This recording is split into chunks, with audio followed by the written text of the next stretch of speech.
मैना की इच्छा के अनुसार एक ब्राह्मण पत्नी का पार्वती को पतिव्रत धर्म का उपदेश देना। ब्रह्मा जी कहते हैं, नारद, तदंतर सप्त ऋषियों ने हिमालय से कहा, गिरिराज, अब आप अपनी पुत्री पार्वती देवी की यात्रा का उचित प्रबंध करें। मुनीश्वर यह सुनकर पार्वती के भावी विरह का अनुभव करके गिरिराज कुछ काल तक अधिक प्रेम के कारण विषाद में डूबे रहे। कुछ देर बाद सचेत हो शैलराज ने तथास्तु कहकर मैना को संदेश दिया। मुने हिमवान का संदेश पाकर हर्ष और शोक के वशीभूत हुई मैना पार्वती को विदा करने के लिए उद्यत हुई। शैलराज की प्यारी पत्नी मैना ने विधि पूर्वक वैदिक एवं लौकिक कुलाचार का पालन किया और उस समय नाना प्रकार के उत्सव मनाए। फिर उन्होंने नाना प्रकार के रत्न जड़ित सुंदर वस्त्रों और 12 आभूषणों द्वारा राजोचित श्रृंगार करके पार्वती को विभूषित किया। तत्पश्चात मैना के मनोभाव को जानकर एक सती साध्वी ब्राह्मण पत्नी ने गिरिजा को उत्तम पातिव्रत्य की शिक्षा दी। ब्राह्मण पत्नी बोली, गिरिराज किशोरी, तुम प्रेम पूर्वक मेरा यह वचन सुनो। यह धर्म को बढ़ाने वाला, इहलोक और परलोक में भी आनंद देने वाला तथा श्रोताओं को भी सुख की प्राप्ति कराने वाला है। संसार में पतिव्रता नारी ही धन्य है, दूसरी नहीं। वही विशेष रूप से पूजनीय है। पतिव्रता सब लोगों को पवित्र करने वाली और समस्त पाप राशि को नष्ट कर देने वाली है।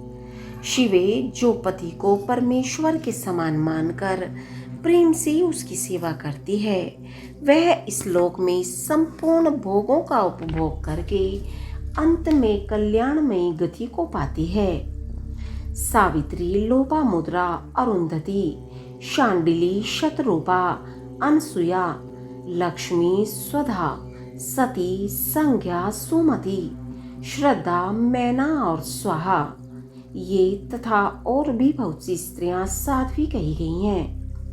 यहाँ विस्तार भय से उनका नाम नहीं लिया गया। वे अपने पतिव्रत्य के बल से ही सब लोगों की पूजनिया तथा ब्रह्मा, विष्णु, शिव एवं मुनीश्वरों की भी माननीय हो गई हैं। इसलिए तुम्हें अपने पति भगवान शंकर की सदा सेवा करनी चाहिए।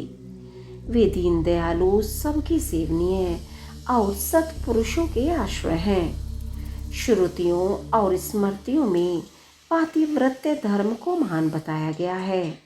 इसको जैसा श्रेष्ठ बताया जाता है, वैसा दूसरा धर्म नहीं है। यह निश्चय पूर्वक कहा जा सकता है, पातिव्रत्य धर्म में तत्पर रहने वाली स्त्री अपने प्रिय पति के भोजन कर लेने पर ही भोजन करे। शिवे, जब पति खड़ा हो तब साध्वी स्त्री को भी खड़ी ही रहनी चाहिए। शुद्ध बुद्धि वाली साध्वी स्त्री प्रतिदिन अपने पति के सो जाने पर सोए और उसके जागने से पहले ही जग जाए। वह छल कपट छोड़कर सदा उसके लिए हितकर कार्य ही करे। शिवे, साध्वी स्त्री को चाहिए कि जब तक वस्त्र आभूषणों से विभूषित न हो ले, तब तक वह अपने को पति की दृष्टि के सम्मुख न लाए। यदि पति किसी कार्य से परदेश में गया हो तो उन दिनों उसे कदापि श्रृंगार नहीं करना चाहिए। पतिव्रता स्त्री कभी पति का नाम न ले। पति के कुटुंब जन कहने पर भी वह बदले में कड़ी बात ना कहे। पति के बुलाने पर वह घर के सारे कार्य छोड़कर तुरंत उसके पास चली जाए और हाथ जोड़ प्रेम से मस्तक झुकाकर पूछे, नाथ, किस लिए इस दासी को बुलाया है? मुझे सेवा के लिए आदेश देकर अपनी कृपा से अनुग्रहित कीजिए।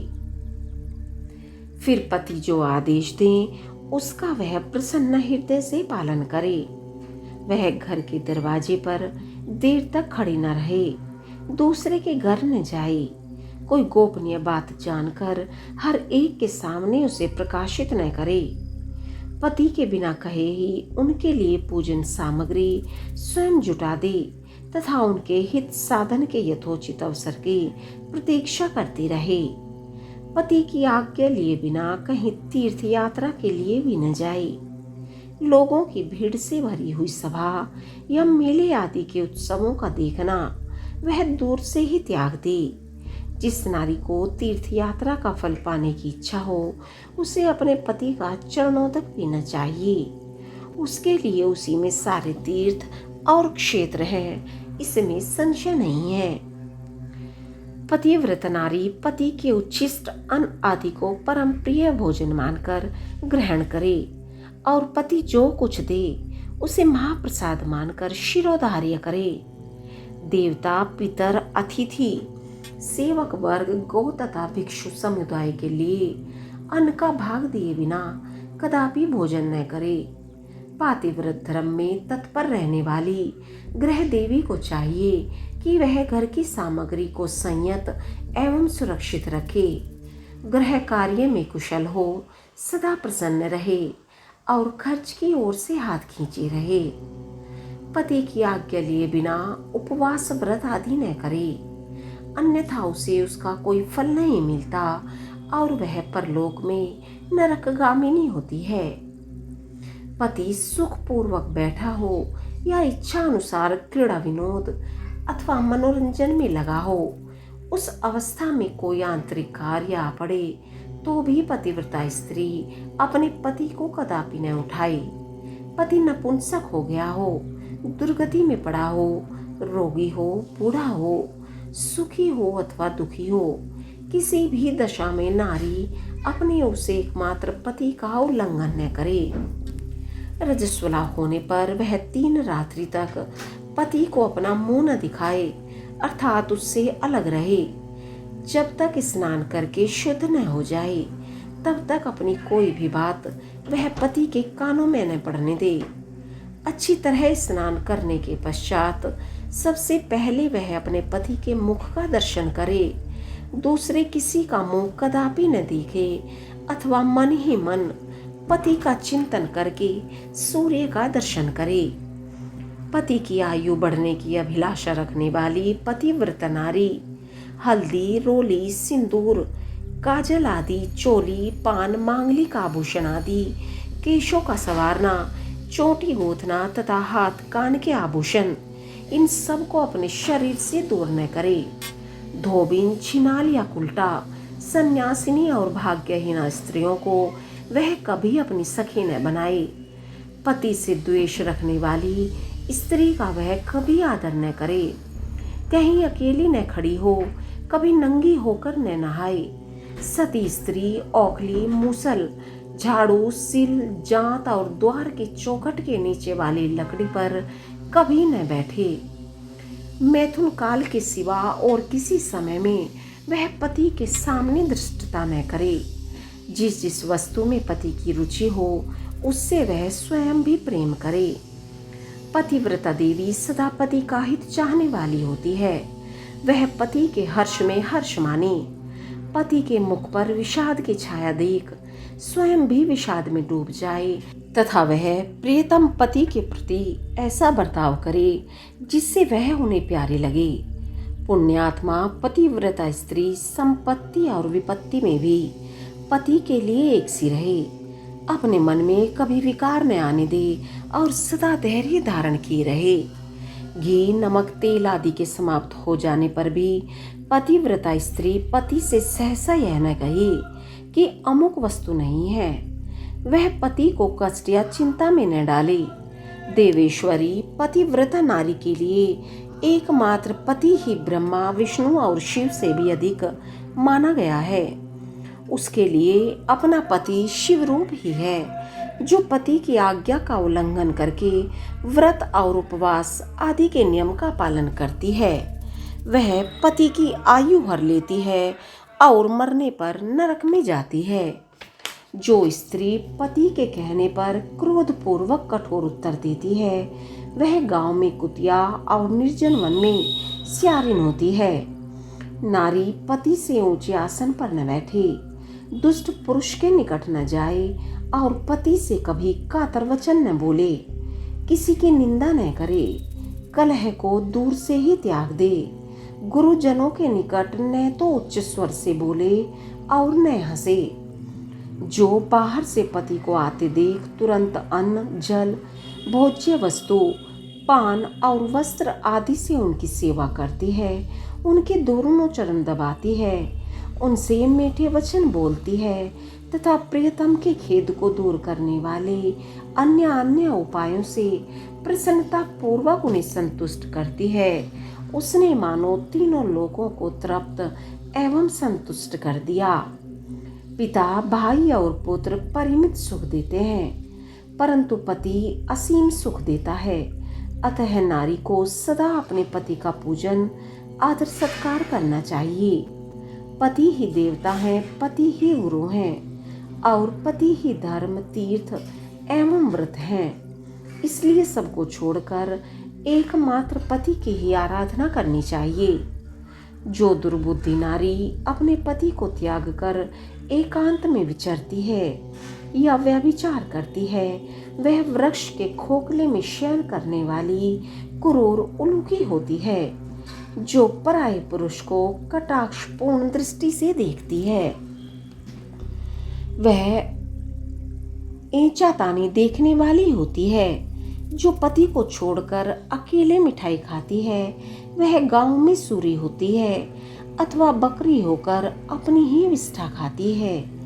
जो पति को तू कहकर बोलती है, वह गूंगी होती है। जो सोच से सदा ईर्ष्या रखती है, वह दुर्भाग्यवती होती है। जो पति की आंख बचाकर किसी दूसरे पुरुष पर दृष्टि डालती है, वह कानी, टेढ़े मुंह वाली तथा क्रूपा होती है। जैसे निर्जीव शरीर तत्काल अपवित्र हो जाता है, उसी तरह पतिहीना नारी भली भांति स्नान करने पर भी सदा पवित्र ही रहती है। लोक में वह माता धन्य है, वह जन्मदाता पिता धन्य है तथा वह पति भी धन्य है, जिसके घर में पतिव्रता देवी वास करती है। पतिव्रता के पुण्य से पिता, माता और पति के कुलों की तीन तीन पीढ़ियों के लोग स्वर्गलोक में सुख भोगते हैं। जो दुराचारिणी स्त्रियां अपना शील भंग कर देती हैं, वे अपने माता पिता और पति तीनों के कुलों को नीचे गिराती हैं तथा इस लोक और परलोक में भी दुख भोगती हैं। पतिव्रता का पैर जहाँ जहाँ पृथ्वी का स्पर्श करता है, वहाँ वहाँ की भूमि पापहारिणी तथा परम पावन बन जाती है। भगवान सूर्य, चंद्रमा तथा वायुदेव भी अपने आप को पवित्र करने के लिए ही पतिव्रता का स्पर्श करते हैं और किसी दृष्टि से नहीं। जल भी सदा पतिव्रता का स्पर्श करना चाहता है और उसका स्पर्श करके वह अनुभव करता है कि आज मेरी जड़ता का नाश हो गया तथा आज मैं दूसरों को पवित्र करने वाला बन गया। भार्या ही गृहस्थ आश्रम की जड़ है, भार्या ही सुख का मूल है, भार्या से ही धर्म के फल की प्राप्ति होती है तथा भार्या ही संतान की वृद्धि में कारण है। क्या घर घर में अपने रूप और लावण्य पर गर्व करने वाली स्त्रियां नहीं हैं? परंतु पतिव्रता स्त्री तो विश्वनाथ शिव के प्रति भक्ति होने से ही प्राप्त होती है। भार्या से इस लोक और परलोक दोनों पर विजय पाई जा सकती है। भार्याहीन पुरुष देव यज्ञ, पितृयज्ञ और अतिथि यज्ञ करने का अधिकारी नहीं होता। वास्तव में गृहस्थ वही है जिसके घर में पतिव्रता स्त्री है। दूसरी स्त्री तो पुरुष को उसी तरह अपना ग्रास बनाती है जैसे जरावस्था एवं राक्षसी। जैसे गंगा स्नान करने से शरीर पवित्र होता है, उसी प्रकार पतिव्रता स्त्री का दर्शन करने पर सब कुछ पावन हो जाता है। पति को ही इष्ट देव मानने वाली सती नारी और गंगा में कोई भेद नहीं है। पतिव्रता और उसके पति देव उमा और महेश्वर के समान हैं। अतः विद्वान मनुष्य उन दोनों का पूजन करें। पति प्रणव है और नारी वेद की ऋचा। पति तप है और स्त्री क्षमा। नारी सत्कर्म है और पति उसका फल। शिवे सती नारी और उसके पति दोनों दंपति धन्य हैं। गिरिराज कुमारी, इस प्रकार मैंने तुमसे पतिव्रता धर्म का वर्णन किया है। अब तुम सावधान हो। आज मुझसे प्रसन्नता पूर्वक पतिव्रता के भेदों का वर्णन सुनो। देवी, पतिव्रता नारियां उत्तमा आदि भेद से 4 प्रकार की बताई गई हैं, जो अपना स्मरण करने वाले पुरुषों का सारा पाप कर लेती हैं। उत्तमा, मध्यमा, निकृष्टा और अति निकृष्टा, ये पतिव्रता के 4 भेद हैं। अब मैं इनके लक्षण बताती हूँ, ध्यान देकर सुनो। भद्रे, जिसका मन सदा स्वप्न में भी अपने पति को ही देखता है, दूसरे किसी पर पुरुष को नहीं, वह स्त्री उत्तमा या उत्तम श्रेणी की पतिव्रता कही गई है। शैलजी, जो दूसरे पुरुष को उत्तम बुद्धि से पिता, भाई एवं पुत्र के समान देखती है, उसे मध्यम श्रेणी की पतिव्रता कहा गया है। पार्वती, जो मन से अपने धर्म का विचार करके व्यभिचार नहीं करती, सदाचार में ही स्थित रहती है, उसे निकृष्टा अथवा निम्न श्रेणी की पतिव्रता कहा गया है। जो पति के भय से तथा कुल में कलंक लगने के डर से व्यभिचार से बचने का प्रयत्न करती है, उसे पूर्व काल के विद्वानों ने अति निकृष्टा अथवा निम्नतम कोटि की पतिव्रता बताया है। शिवे, ये 4 प्रकार की पतिव्रताएं समस्त लोकों का पाप नाश करने वाली और उन्हें पवित्र बनाने वाली हैं। अत्रि की स्त्री अनुसुया ने ब्रह्मा, विष्णु और शिव, इन तीनों देवताओं की प्रार्थना से पातिव्रत्य के प्रभाव का उपभोग करके वाराह के शाप से मरे हुए एक ब्राह्मण को जीवित कर दिया था। शैल कुमारी शिवे, ऐसा जानकर तुम्हें नित्य प्रसन्नता पूर्वक पति की सेवा करनी चाहिए। पति सेवन सदा समस्त अभिष्ट फलों को देने वाला है। तुम साक्षात जगदम्बा महेश्वरी हो और तुम्हारे पति साक्षात भगवान शिव हैं। तुम्हारा तो चिंतन मात्र करने से स्त्रियां पतिव्रता हो जाएंगी। देवी, यद्यपि तुम्हारे आगे यह सब कहने का कोई प्रयोजन नहीं है, तथापि आज लोकाचार का आश्रय ले मैंने तुम्हें सती धर्म का उपदेश दिया है। ब्रह्मा जी कहते हैं, नारद, ऐसा कहकर वह ब्राह्मण पत्नी शिवा देवी को मस्तक झुका चुप हो गई। इस उपदेश को सुनकर शंकर प्रिया पार्वती देवी को बड़ा हर्ष हुआ।